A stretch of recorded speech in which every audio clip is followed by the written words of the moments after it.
Crews in for likely a busy day, working to repair and then clean up that big mess left behind by the water main break in the Bronx. Yeah, and that break sent massive amounts of water just shooting into the streets of the Bedford Park neighborhood last night, leaving some drivers stuck. Take a look at that video. Eyewitness News reporter Phil Taitt there in Bedford Park this morning with an update. Phil, what's the scene?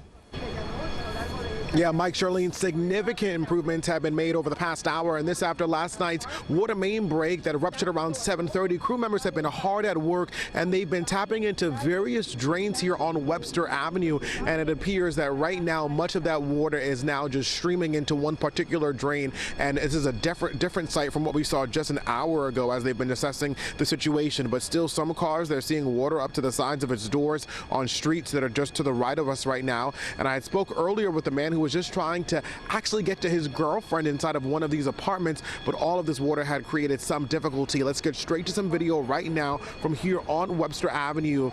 This was the scene as there was much water around, the street completely underwater. Cars were even left at a standstill due to the high-pressured gushing water that poured in faster than the area could even absorb. And emergency crews even had to try to open up some of those drains just hours ago to push out what had crept in, and that's as neighbors just tried to get to higher ground. Let's take a listen. She had a neighbor move her car off the corner. They were lucky right there by the barber shop, and they were lucky to move it. But what we're concerned about right now is like, what are we gonna do about fresh water?